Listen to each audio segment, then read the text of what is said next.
자, 지금 부동산 정책이 발표될 때마다 아파트가 오르고 있지. 국토부 장관부터 쪼르르다 찰밥통 바보들이라 그럴까? 이면에 숨은 진실을 한번 알아보자. 일단 살인이 벌어지면 그 살인으로 이익을 보는 사람을 먼저 조사해보라는 말이 있다. 부동산 정책이 발표될 때마다, 부동산이 폭등할 때마다 누가 과연 어떤 이득을 보는지 일단 살펴보면 부동산 정책의 목표가 뭔지 알 수 있을 거다. 첫째, 재벌 건설사. 다들 알겠지만 건설만큼 큰 돈을 비교적 쉽고 빠르게 벌 수 있는 방법은 없다. 작으면 수백억, 많으면 수조 원까지 가장 리스크 없이 가장 빨리 큰 마진을 먹을 수 있는 사업이 건설업이고, 거의 모든 재벌사 및 중견기업은 건설업으로 성장했다고 해도 과언이 아니다. 또 부수적으로 각종 비자금도 적립하기 매우 용이한 사업이 건설업이다.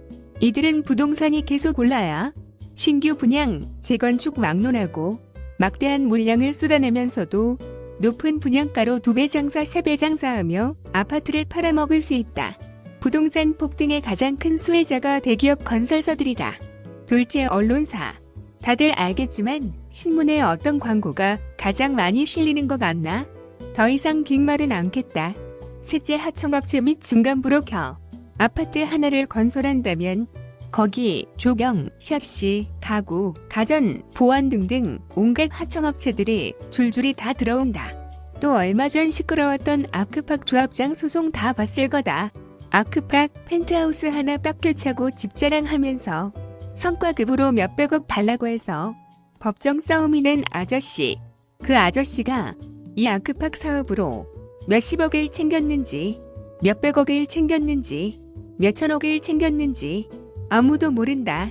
이처럼 재건축 사업 하나만 봐도 건설사, 하도급 관련업체, 조합장, 조합임원 등등 중간 뜯어먹고 팔적 고치는 사람들이 생각보다 엄청나게 많다.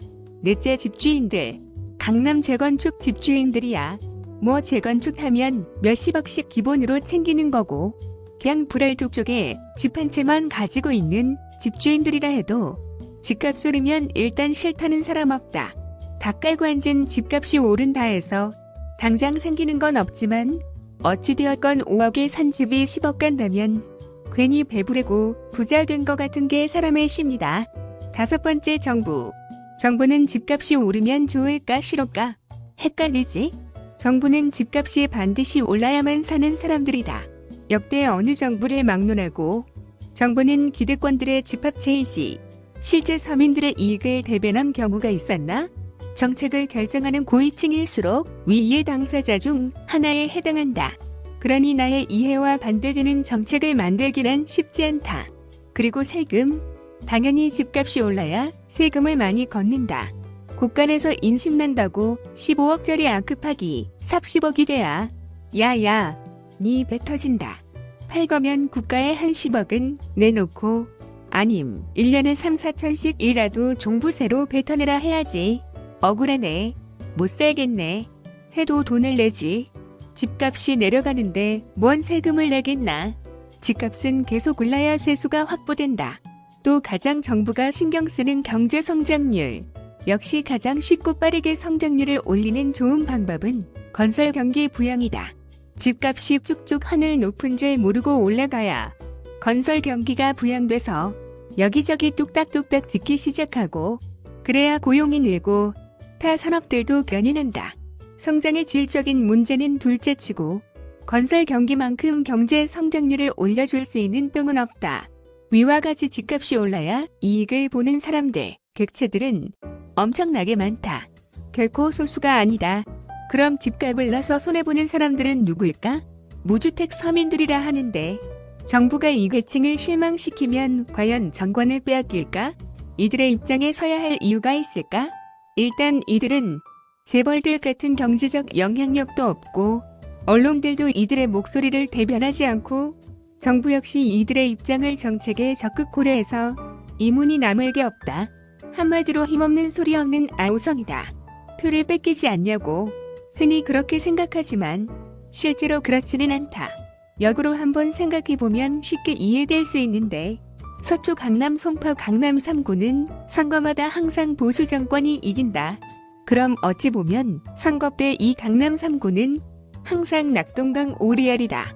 보수 정권은 어차피 찍어주니까 신경 안 쓸 테고 진보 정권은 어차피 안 찍어주니까 신경 안 쓰고 마찬가지로 무주택 서민들, 집값 상승의 가장 큰 피해자로 볼 수 있는 계층들 역시 집값 상승이나 하락과 별 관계없이 투표를 한다. 쉽게 생각해보면 노무현 정부 때 엄청난 부동산 폭등이 있었다. 그때 참여정부가 부동산 가격을 못 잡아서 정권이 바뀌었다고 생각할 수도 있지만 그 당시 국민들이 이명박을 찍으며 집값을 잡아달라고 뽑았을까? 아님 재건축 뉴타운 등으로 우리 동네도 집값을 올려달라고 찍었을까? 정리해보면 집값이 아무리 오른다 해도 대부분 한국 사회를 움직이고 여론을 형성하는 모두는 여기에 대찬성이고 또 집 한 채 가진 50%의 서민 역시 여기에 반대하지 않고 집 없이 좌절하는 50%는 부동산 문제에 있어 자기들의 처지를 대변해줄 정당이 없기 때문에 이 부동산 문제를 이슈 삼아 표심을 행사하지 않는다.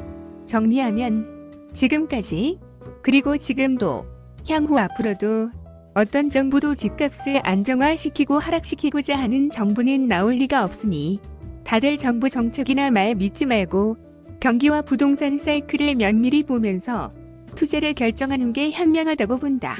정부의 정책으로 부동산 가격이 잡히는 일은 결코 없다고 본다.